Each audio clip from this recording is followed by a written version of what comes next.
جی صاحب، یہ قادیانی امت ہے نا، بڑی عجیب سی امت ہے، عجیب و غریب اللہ پاک کی بنائی ہوئی مخلوق ہے۔ سبحان اللہ، اللہ پاک قادر مطلق ہے۔ ان اللہ علی کل شیء قدیر، وہ فرماتا ہے کہ میں ہر چیز کے اوپر، ہر چاہت کے اوپر قادر ہوں۔ وہ جیسی چاہتا ہے مخلوق بناتا ہے، اس کو کوئی روک ٹوک نہیں ہے۔ اس نے سور بنائے، اس نے خنزیر بنائے، بندر سارے بنا دیے، یہ چھپکلیاں، ڈڈو، مینڈک سب بنا دیے۔ اب اس کو کوئی روکنے ٹوکنے والا نہیں، کیونکہ وہ قادر مطلق ہے۔ اور اس نے اتنی پیاری مخلوق انسان بھی بنائے اور پھر مسلمان بھی بنائے، ماشاء اللہ، سبحان اللہ۔ اب قادیانی بھی ایک ایسی مخلوق ہے جناب، آئیں گے جناب، ہاں جی جناب، ہم مسیح موعود مرزا غلام احمد قادیانی صاحب کو اپنا نبی رسول مانتے۔ اچھا جی، نبی مانتے ہیں؟ یہ کون ہے جی؟ ان کا کوئی تعارف تو پیش کرو۔ آپ نے کوئی اسلام دعا تو آتے جاتے لی ہی نہیں ہے، آتے ہی جناب فرسٹ ٹائم ہے ابھی تمہاری میرے ساتھ ملاقات۔ جناب ہم ان کو مانتے ہیں نبی رسول، بس ان کی بیعت کر لو، تم بس مان لو ان کو، وہ اللہ کے نبی رسول ہے۔ او پا جی کوئی سانو تعارف تے کراؤ نہ دا، او بھائی کون ہے، کتھوں آیا ہے، کنج دا نبی رسول کی بلا کی ہے؟ نہیں جی، بس من لو مسیح موعود، نہیں مانو گے تو تم جو ہے نا کنجریوں کی اولاد ہو، ذریت البغایا ہو، اور تم رنڈی کے بچے ہو، کنجری کے بچے ہو۔ یہ ہے نا مرزا صاحب نے اپنی کتابوں میں لکھا ہے کہ جو مجھے نبی رسول نہیں مانتا وہ ذریت البغایا، رنڈیوں کی اولاد، کنجریوں کا بچہ، وہ کافر، کتا، کمینہ، جو لمبی چوڑی گالوں کی لائن لگا دی۔ تو اب مرزائی سے ہم پوچھتے ہیں، پا جی کوئی تھوڑا تعارف تے کراؤ نا سانو، پا جی سانو کوئی دسو تے صحیح نا۔ او آتے ہی تم نے جناب وہ نبی رسول ہے، مسیح موعود ہیں جی، ہم ان کو مسیح موعود مانتے ہیں۔ نہیں جی، نہیں مننا، نہیں مننا تو پھر تسی کافر ہو جی، تسی آسمان کے نیچے بدترین مخلوق ہو تم بندر اور سور۔ اب یہ مرزائی کہہ رہا ہے، کون کہہ رہا ہے؟ کس کا امتی کہہ رہا ہے؟ مرزا قادیانی کا امتی کہہ رہا ہے۔ اب مرزا قادیانی خود گالیاں پوری زندگی نکالتا رہا اپنے نام ماننے والوں کو، اب اس کے امتی بھی یہی کرتے ہیں، سوشل میڈیا پہ آئیں گے بس کوئی بات اور کریں گے ہی نہیں، مسیح موت۔ ہم کہتے ہیں کہ ہم یہ کلیم کرتے ہیں کہ بھائی تھوڑا تعارف تو کروا دو اس بندے کا، اس کی زندگی کیسی تھی، وہ کیا آیا، کوئی شریف انسان تھا بھی کہ نہیں۔ اب نبی کیا ہوتا ہے؟ نبی جب اپنا دعویٰ پیش کرتا ہے، کہتا ہے میں نبی ہوں، میں رسول ہوں، وہ ڈائریکٹ لوگوں کو یہ تو نہیں کہتا تھا میں نبی ہوں، میں رسول ہوں، لوگوں مانو مجھے۔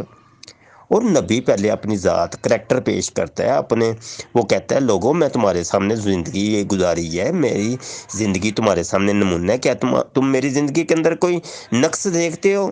لوگ کہتے ہیں کہ نہیں جی آپ صادق اور امین ہیں، اور وہ پھر آقا کریم صلی اللہ علیہ وآلہ وسلم فرماتے ہیں، کہتے ہیں کہ اگر میں تمہیں کہوں پہاڑی کے پیچھے سے لشکر جرار آ رہا ہے جو تمہارے اوپر حملہ ور ہو رہا ہے، کیا تم یقین کر لو گے؟ لوگوں نے کہا جی آپ صادق امین ہیں، ہم آپ کے پاس ایمانتے رکھتے ہیں، آپ نے جو کہا سچ کہا، حق کہا، ہم یقین کر لیں گے۔ پھر آپ نے اپنا دعویٰ پیش کیا کہ دیکھو اللہ ایک ہے، اور میں اس کا نبی اور رسول ہوں، میں اس کا بھیجا ہوا ہوں۔ ہاں اس کے بعد لوگوں نے اس کے دعوے کی، کچھ نے تصدیق کر لی، کچھ نے تردید کر دی۔ تو یہ ایک طریقہ کار ہے انبیاء کا رہا کہ وہ پہلے اپنی ذات اور کردار اور کریکٹر کو پیش کرتے ہیں۔ اب مرزائیوں کو یہ چاہیے مرزا قادیانی کے کریکٹر کو پیش کر، بس اور کوئی نہیں، دعوے نہ پیش کریں۔ وہ بعد میں جب لوگ فریفتہ ہو جائیں مرزا قادیانی کے کریکٹر کو دیکھ کے کہیں گے واہ یار کتنا نفیس انسان تھا یار، کیا بات ہے جی، کبھی اس نے زنا نہیں کیا تھا، کبھی کوئی شراب نہیں پی، کبھی اس نے گالی نہیں نکالی، کبھی جھوٹ نہیں بولا، کبھی اس نے دغا بازی نہیں کی، کبھی کسی کو فراڈ نہیں کیا، کبھی وہ لڑکیوں کو اس نے بدنگاہی نہیں کی، آنکھ اٹھا کے بھی نہیں دیکھا۔ تو یہ سب چیزیں سب دیکھنے کے بعد اس کے نمازیں بتائیں، اس کے روزے بتائیں، اس کے حج زکاتیں بتائیں، اس کے تسبیح اور وظائف بتائیں، اس کے پارسائی کے وہ سارے وہ بتائیں، تو یہ ساری چیزیں بتانے کے بعد ایک بندہ بڑا فریفتہ ہو جاتا ہے جی، واہ واہ بلے بلے، ایسا بندہ تو دنیا میں ہمیں ملے گا ہی نہیں۔ اس کے بعد بتائیں جی یہ بندے نے یہ دعویٰ کیا تھا، اس کے بعد اگلے بندے کی مرضی ہے وہ اس دعوے کو قبول کرے یا نہ کرے، یہ ہے طریقہ کار۔ اب مرزائی مرزا قادیانی کے کریکٹر پہ بات ہی نہیں کرتے۔ اب اس کے مخالف ہے سارا معاملہ کہ مرزا قادیانی عبادات کے اندر بہت کمزور تھا، نماز روزے کے اندر بہت کمزور تھا، حج تو اس نے کبھی کی ہی نہیں، حالانکہ اس نے کہا مجھے وہی نازل ہوئی ہے، میرے خدا نے کہا تو مکے مرے گا یا مدینے مرے گا۔ مکہ مدینہ دیکھنا تو بڑی دور کی بات اس کو نصیب نہیں ہوا۔ وہ تو جناب لاہور کے اندر ٹٹیاں موت کرتے ہوئے حضرت جی چلے گئے، چل بس۔ اب وہ زکوٰۃ اس نے پوری زندگی دی نہیں ہے، نمازیں وہ چھوڑتا رہا، روزے وہ چھوڑتا رہا، حتیٰ کہ لوگوں کے سامنے وہ روزے کھول دیتا تھا۔ یہ تو عبادات کا حال ہے۔ اور اب اس کی کریکٹر کے اوپر آ جائیں تو بھائی زانی تھا، وہ بندہ زنا کرتا رہا، وہ شرابیں پیتا رہا، وہ جناب وہ رنڈی بازی کرتا رہا، وہ اور جو غلط کام ہوتے ہیں دنیا کے اندر، معاشرے کے اندر، وہ سارے کرتا رہا۔ اب یہ ساری باتیں وہ ہیں جو بھائی تمہاری کتابوں کے اندر لکھی ہیں۔ یہ کوئی مولوی الزام نہیں لگا رہا تمہارے اوپر، کوئی غلط بات نہیں کر رہا۔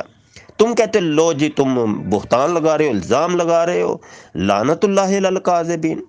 ٹھیک ہے، اچھی بات ہے، لعنت اللہ علی الکاذبین، جھوٹوں پہ اللہ کی لعنت ہے، لیکن یہ تمہاری باتیں ساری لکھی ہیں جو ہم پیش کر رہے ہیں۔ اب ایک لکھی ہوئی بات ایک ثبوت کے طور پہ پیش کی جاتی ہے، اس کے بعد بھی تم کہو کہ بھائی لعنت اللہ علی الکاذبین، یہ کوئی اچھی بات تو نہیں ہے۔ یہ تو سننے دیکھنے والے کہیں گے یار تم اپنی عقل کا علاج کراؤ جا کے، بیوقوف ہو گئے ہو تم، اچھے بھلے انسان تھے تم، کھاتے پیتے، تو یہ ہو کیا گیا تمہیں؟ تو یہ معاملات ہیں جی، یہ ہے قادیانیت و مرزیت کا اصل چہرہ جو میں نے آپ کی خدمت میں پیش کیا ہے۔ مفتی سید مبشر رضا قادری، منتظم اللہ، ختم نبوت فورم، عرض کر رہا تھا۔